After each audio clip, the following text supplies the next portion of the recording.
Ассаламу алейкум, урматтуу биздин көрөрмандар. Азыр болсо илгери ассаламу алейкум урматтуу теле көрүүчүлөр десчи элек, азыр болсо урматтуу интернет көрүүчүлөр деп калдык. Рахмат агай. Ансарда YouTube'дагы көрүүчүлөр, мына бүгүн агайды өзүбүздүн YouTube каналыбызга конокко чакырып, жалгыз эле өзүм отуруп алып, таке дос дей бербей. Рахмат агай чакырдым. Ассаламу алейкум. Алейкум салам. Жакшы жүрөсүз, ден соолуктар. Жакшы, рахмат. Сиз келатканда сиз менен сүйлөшөрдө атайын ушул афишаны илип койдум. Себеби дегенде эл айтпаганды биз айтабыз деген сөз такыр өзүнүн мындай актуальнысын жоготпойт экен агай. Андан кийин бир 10 жыл мурда мен бир эсиңизде бар да, баягы революция 2010 жыл болуп кеткен революцияда таш боюнча тамаша айттым эле. Ал кечээкүнкү болгон революцияда деле ошол эле баягы көрүнүш өзгөрбөптүр. Ушул сөз сыяктуу эле актуальнысын дагы жогот эле экен. Анан эми башында ушул суроонун башында сизге бир таш жөнүндө дегенимди айткым келип кетти. Биздин кечээ революциябыз мындай улам бир нерсени жумушту иштеген сайын адам мындай профессионал болуп калат го. Биз уже революция кылып профессионал болуп калыппыз. Кечээ улууларды, сиздерди тынчыраак уктасын деп эле бизди жаштар түнчүндө барып, как раз тынч уктап аткан саат 3-төн эртемник 6-га чейин революция кылып, кайра эртең эшикте шыпырып жакшынакай жумушка кетип атканда билип калдык, бийлик алмаштыр деп. Анан ошону туурабы деп калдым да, биздин эмне кылып революция кылганын эч ким билбеш керек экен. Себеби биздин таш менен революция кылганыбызды билип калса, алар да пайдаланышып башташы мүмкүн да. Ошол ташты билдирбеш керек экен дегеним себеби, эгерде кокус кыргыздар таш менен ушинтип курал экен деп калса, эртең бир жака чет мамлекетке чыгып калсак, анан аэропорттон сумкаңды ачып туруп таш чыгып калса, охо, оружие, жалпак ташталып алып, каяка кетип атасың? Анан ар бир ташка справка алып жүрсөк, бул ташты буга колдонмокмун, сүйрү ташты бияка колдонмокмун деп, анан кыргыз өзү негизи ат мингиси келсе чапкысы келе берет го. Ошол жакта эле кыргыз мындай көчөдө өтүп барат эле, таш көрсө эле мындай ыргыткысы келе берет экен да. Мындай кайкыган таш экен деп. Эми мунун баары тамаша. Мен айтайын деген, сурайын дегеним сизден ушул сөз, анан биздин күлкүбүз өзү негизи трагедия болуп атпайбы дегендей, анан ошол айтылган 10 жыл мурдагы 2010-жылкы айтылган тамаша дагы эле эмне себептен актуальнысын жоготпой атат, же ошолдон эле такыр өзгөрбөй койдукпу? Биринчи мунун бир негизги себеби мындай да. Биз мындай чындыкты таппай атабыз да. Биздин эл кандайдыр бир чыдамкай эл да. Барына чыдай беребиз, эми жакшы болуп кетсе керек деген бир үмүттүн аркасында жашай беребиз да. Эртең жакшы болот, чыдап турайлык, кичине кое турайлык, анан жакшы болот дегенчи. Анан болбой эле кайра бир мыйзамсыздыктар, кайра бир туура эмес мамлекеттик башкаруулар, кандайдыр бир ушундай бир нерселер боло берсе, анан чыдабайт экенбиз дагы бир күндө жарылып кетет экенбиз да. Мына Белоруссияда 2 ай талап кылышты да. Президенттик кетүүсүн талап кылып, 2 ай миллиондогон адамдар көчөгө чыгып талап кылып турушту. Уялып кетип калсын деп эле. Биздикилер ондай кылган жок. Биздикилер бир паста Саят Макш эл уктап атканда эч кимге билдирбей баарын жасап коюп, эртеси эчтеме болбогондой жумушка кетип, жаныбызда калып ош базар иштеп атат. Элдер түшүнбөй калды. Чет жактан келгендер булар эмне болду, кечинде бирдеме болуп аткансыз деле.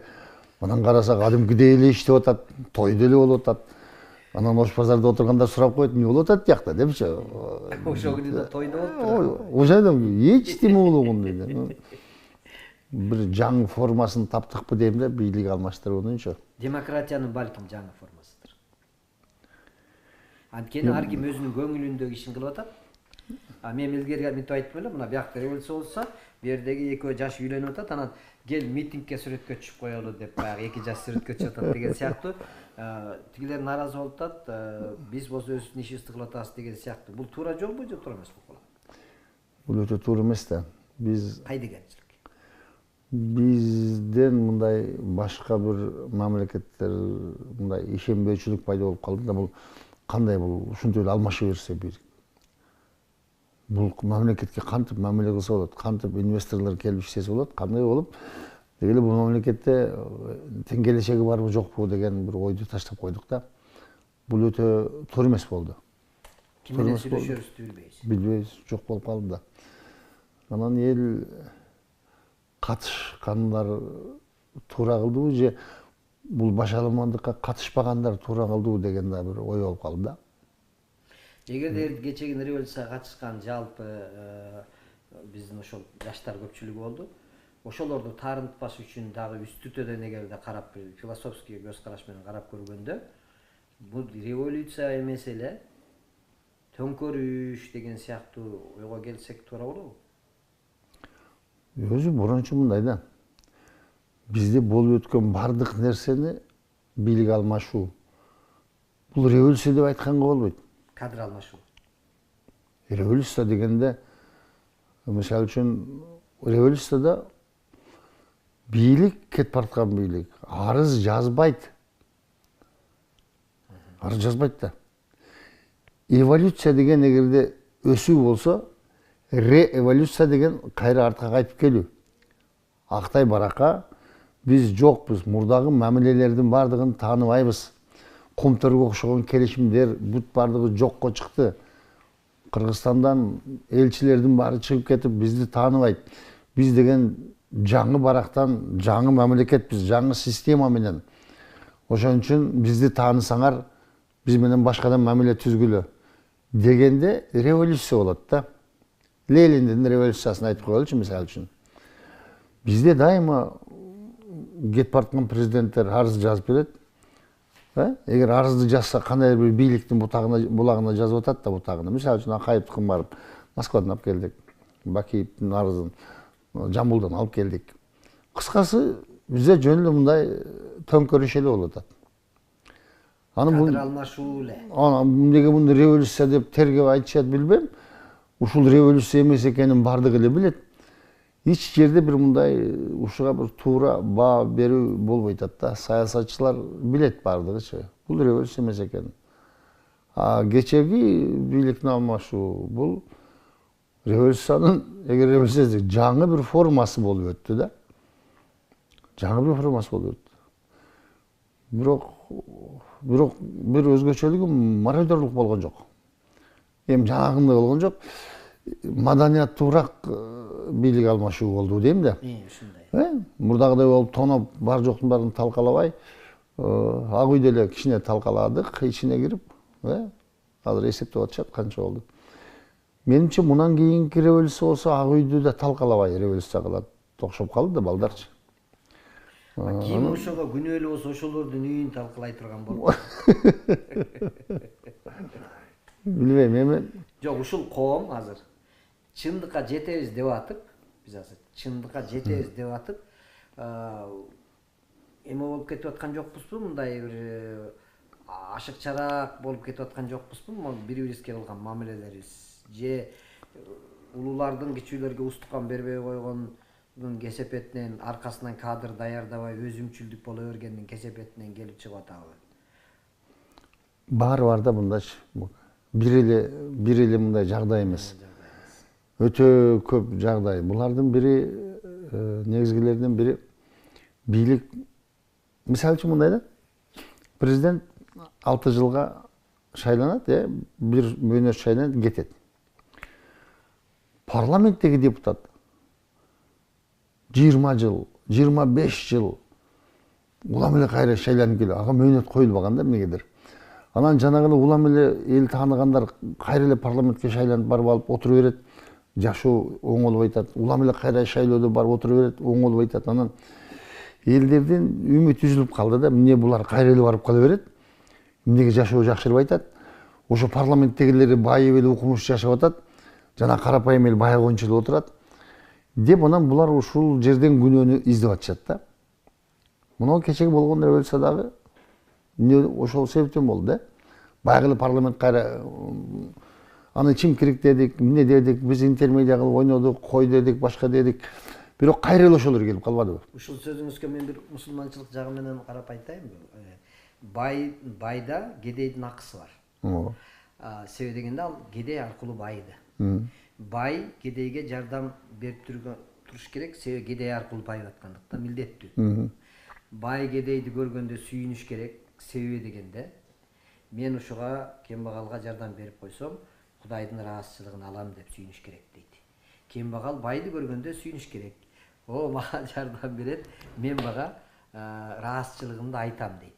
Ошон үчүн жанагы орозо учурунда Кудайдын ыраазычылыгы үчүн деп бай кедейге жардам берсе, кедей аны карыз алгандай сезбейт экен. Кудайдын ыраазычылыгын берди деп.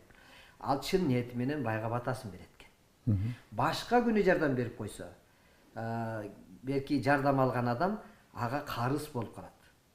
Улам жардам ала бергенден кийин ал өзүн карыз сезип калат да, ошон үчүн байды көргөндө бөпөлөңдүп астынан чыга калып, эмне кыларын билбей кошомат кылып, алыс көчөдөн баратса дагы ийиңкейип аябай учурашып, ушинтип калат го.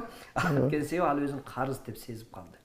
Анан ошол берген киши дагы жардамды жөн берип коюп, Кудайдын ыраазычылыгы үчүн дебей, ой, шайлоо келет деп эстете берип, ушул ажырым ынтымак ортодогу бири-бирине болгон баягы ынтымактуулук кетип калгандыктан бул өзүнүн эл өзүнүн эмгегин эле сурады. Ошондон келип чыккан эме болуп атат да, нараазычылык.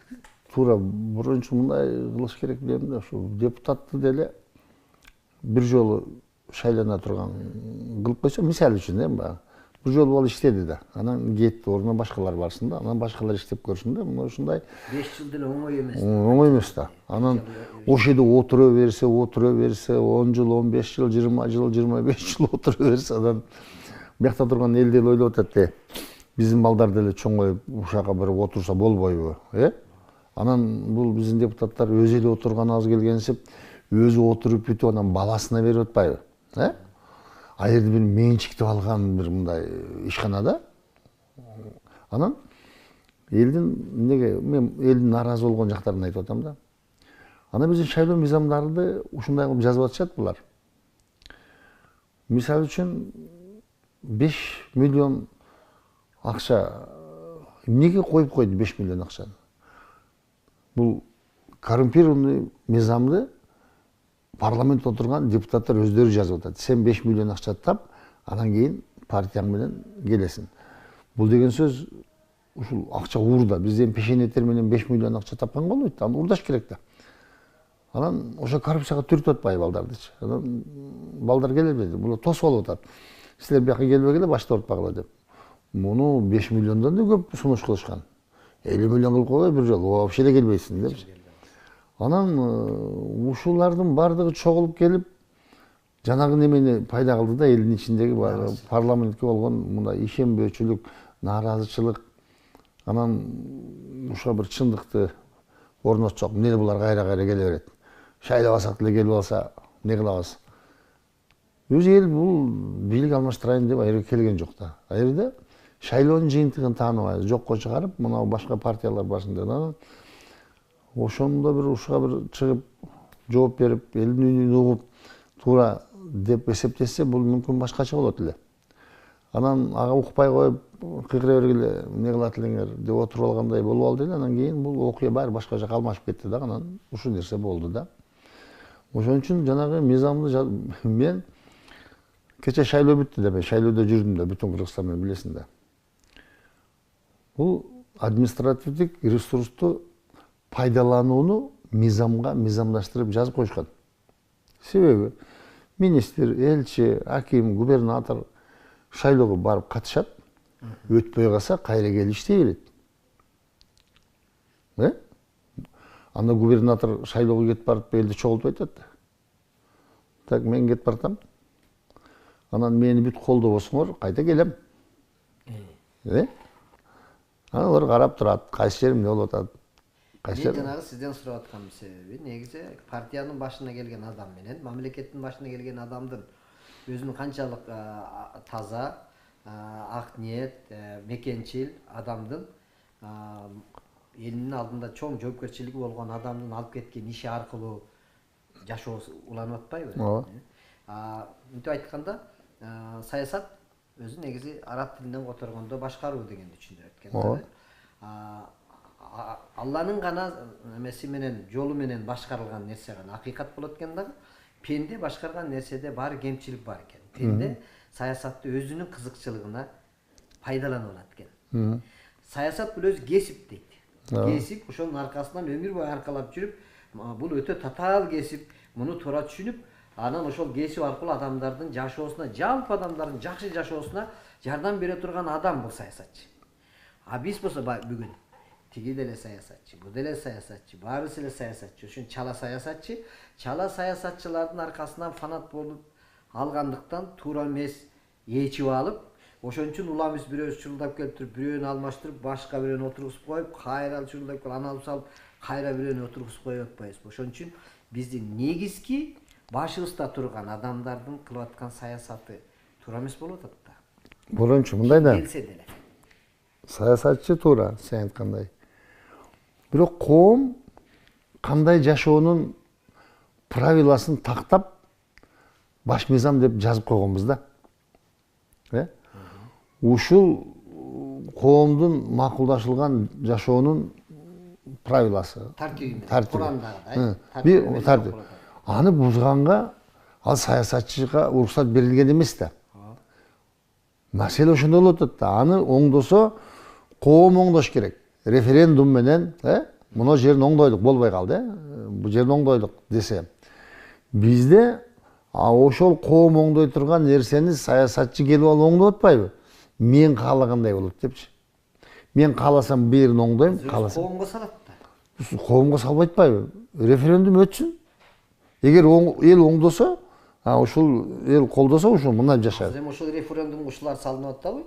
Биз азыр референдум Жөн гана президенттин гана башкарууну аныкташып алыш үчүн эле болуп атат бул. Жок, азыр бизде болуп аткан нерсенин бардыгы ошо биз макулдашылган жанагы жашоонун шартына тетири келип атат. Биз муну бекитип койгонбуз да, ушундай жашайбыз деп. Аны болбой эле келип туруп эле, бирөө эле келип туруп, бул мындай болуш керек, бул мындай болуш керек. Бекитип койгон эмес, туура эмес болгон үчүн ушуга келип аткан жокпузбу? Жок, мындай да. Ал туурабы, туура эмеспи, сага жагабы, жакпайбы, бул жашоонун формасы бар да. Аны сен аткарууга милдеттүүсүң. Себеби биздин мамлекеттин башка мамлекеттер менен зыян келтирбеш үчүн түзүлгөн келишимдери ушул мыйзам менен такталган да, байланыштуу. Аны сен келип алып, мага жакпайт бер, мына алып салам дегениң болбойт да. Айтып атам го, бул биздин эле мамлекеттин ичиндеги маселе эмес да бул. Мен түшүндүм. Алла жамгырды жалпылык үчүн жаратты дейт. Жалпылык үчүн. Жамгырдын аркасынан көп өсүмдүктөрдүн баары өсүп чыгат. Ошол эле жамгырда калып калган, үшүп калып калган адам бул жамгыр туура эмес экен да деп айтат дегендей, сиз дагы жалпы нерсеге жеке адам өзүнө жагабы, жакпайбы, ал жалпылыкка жазылган нерсеге баш ийиш керек деген эрежени айтат экенсиз да. 30 жылдан бери келе аткан, башыбызда келе аткан адамдардын баары напсиси, мамлекетибиз бизди мынтип айтат, жөнөкөй эле айтат го. Биз Кыргызстан ушунчалык бай өлкө экенбиз, 30 жылдан бери тоноп атып түгөт албай койдук. Бул кедейлердин ачка болгонунда эмес, байлардын тойбой аткандыгында деп айтылат го. Ансандай ушу башында келе аткан адамдар кантип биз арылабыз? Ушул болку бардык адамдардын атынан суроо да.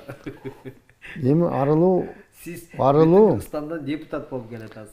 Ооба, арылуу ушул шайлоо аркылуу өтөт да. Адамдар тандаш керек да. Арылануу үчүн, тазалануу үчүн, бийликтин башында таза адамдар алып барыш үчүн ошол бир күндүк бийлик адамдардын колуна берилет, тандагыла деп. Биздикилер эмне кылып атат? Тандап атабы? Тандаган жок. Биздикилер сатып атпайбы? Эгерде адамдар тандаса, чындап эле тандаса. Мен жана башында айттым го сага, эл чындап таразадан өткөзсө адашпайт. Аны адаштырып атабыз да.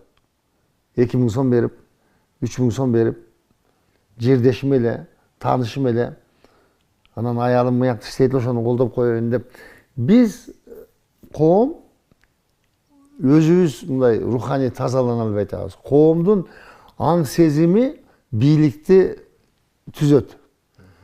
Эгер бүгүн биздин бийликте коомго пайдасы тийгизбеген уурулар, бандиттер, жегиштер отурган болсо, бул коомдун тандоосу. Ушу күнү тандап алды деп. Демек, отургандардын баары чимкирик болуп аткан болсо, манка биз. Ооба. Ар бир адам өзүнүн кемчилик издеш керек экен да.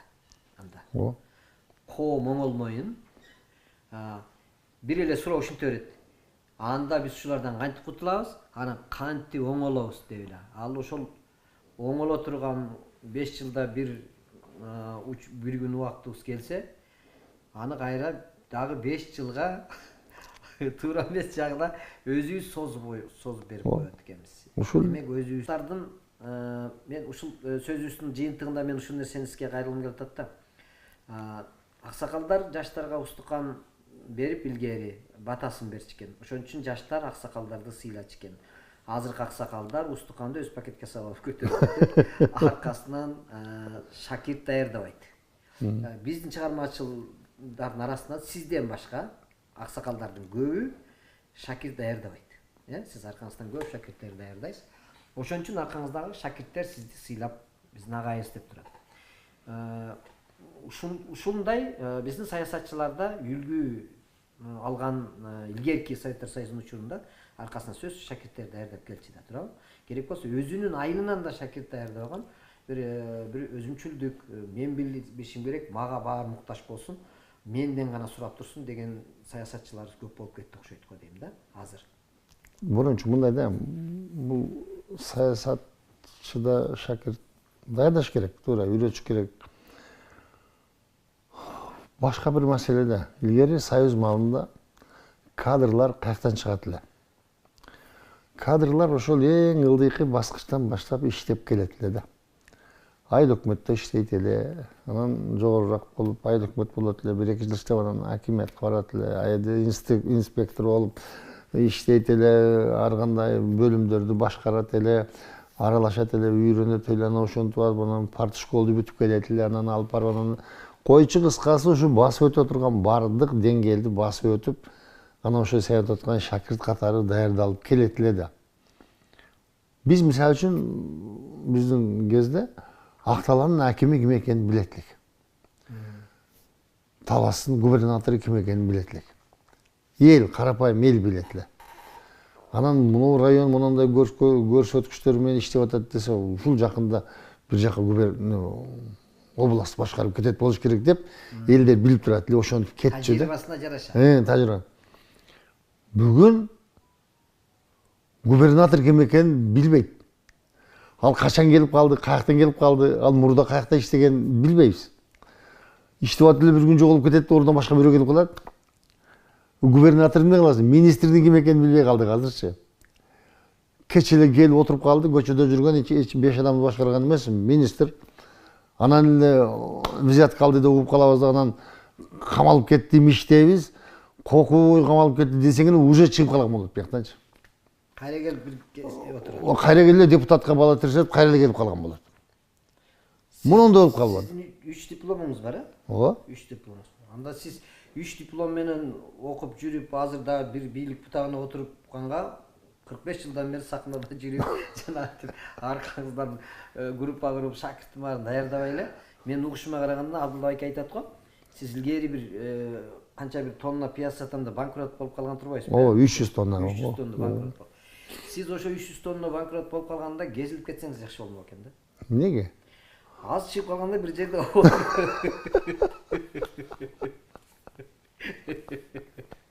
бүгүнкү дипломдоруңузга ушул стажы жок болуп атат экен баары. Бүгүнкү кадр саясатына туура келе турган кадр болуп калган. Эми баягы бул күлкү болбосун, бирок өзү негизи биз бул жерде кадр маселеси боюнча айтып атабыз. Мына кечегини бизде маданият министри ким болот деди, анан кийин жаштар келсин дедик. Революцияда жаштар келсин деп кыйкырып атса, аксакалдардан да барып кошулуп калгандар бар экен. Анан бир аксакал үйүнө келип тур дагы, үйүнө келип аялына кыйкырат экен. Кет, жаштар келсин депчи. Алсыгандай.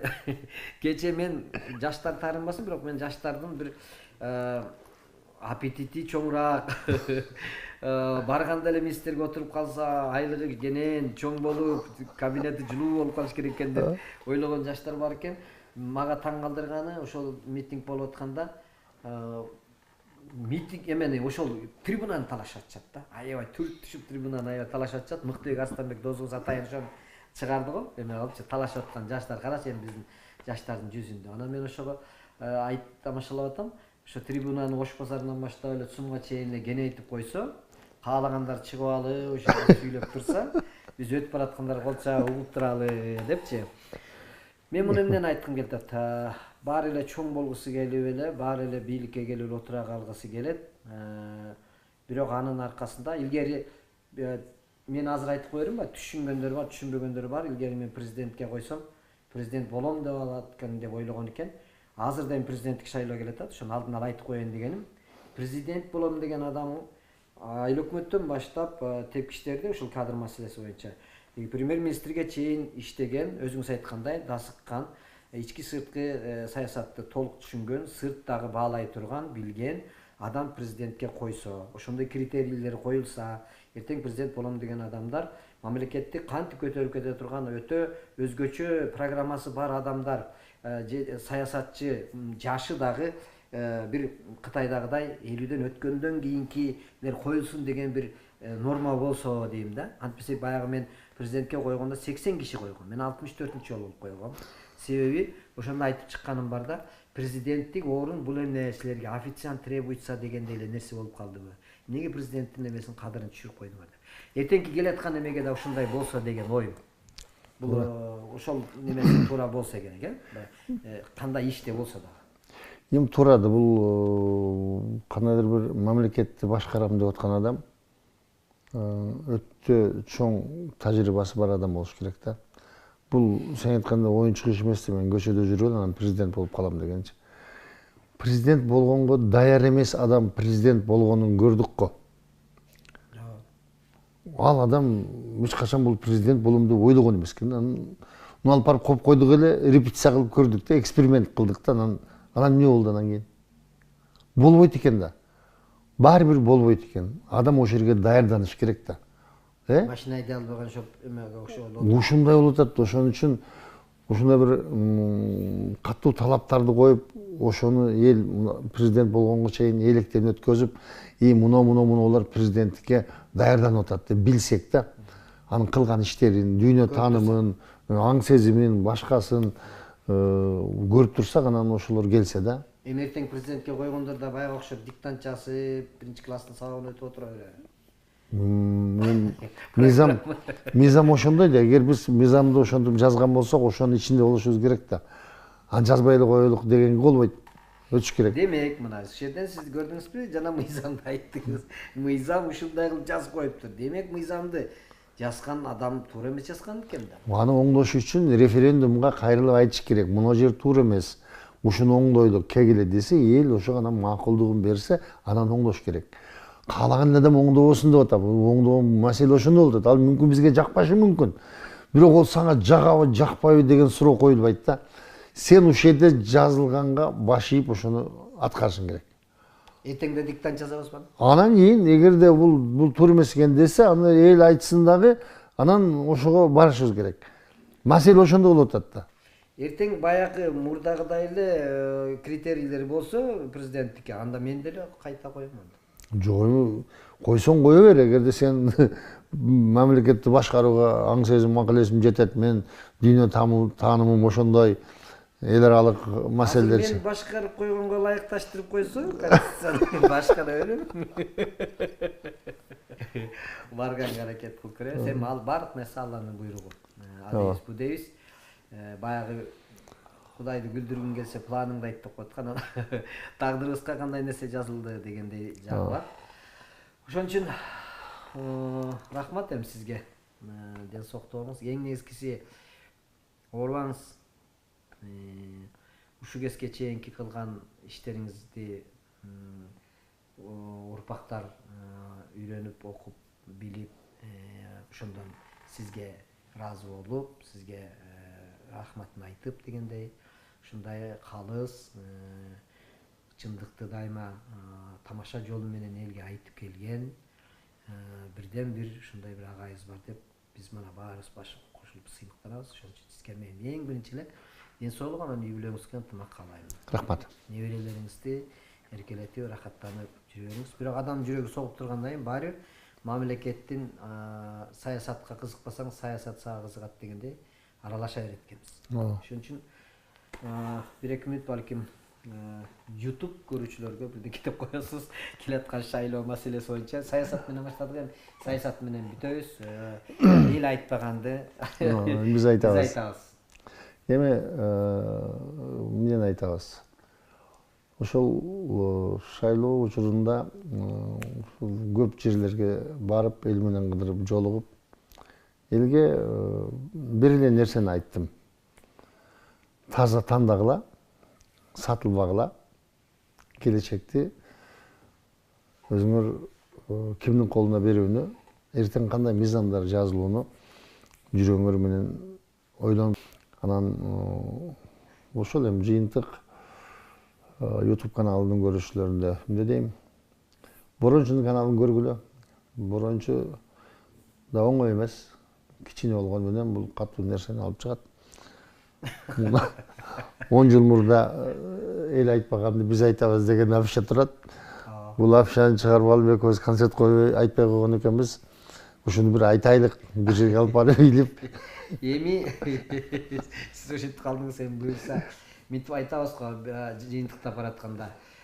Эмки баягы экрандан жолугушканча, же болбосо эмки теле көрүүчүлөр эмкиде жолугушканча дегендей, Алла насип кылса, Рахман агай экөөбүз кийинки шайлоодо парламенттик залдан сиздер менен жолугушуп ошол көйгөйлөрдү козгоп калышыбыз мүмкүн. Аны дагы айтам, Алланын буйругу. Ошон үчүн рахмат, эми ишиңизге ийгилик. Анан эң аягында дагы мен ушул сөздү айтып кетмекчимин. Бүтүн Кыргызстан ошончолук бүтүндөй ырчак бийликтики иштеп турганда дагы, элдер дагы форма 2 жанагындай шайтан багым 2000 сомду көздөрүн аябай чоң кылып көрсөткөн азгырыктардын болуп атса дагы, ошолордун арасынан дагы ошолорду албай, кой мынакей биз сатылбайбыз, келечегибиз башка деп сиздерди колдоп ушул жака чейин алып келгенден кийин, демек үмүт ого өтөр. Жанып, үмүт ого өтөр. Мына үмүтсүз жашаган шайтан дегендей, жакшы үмүттү далилдеп келатасыздар. Ошон үчүн сиздердин партияга андан да чоң ийгилик каалайбыз. Рахмат. Ассаламу алейкум.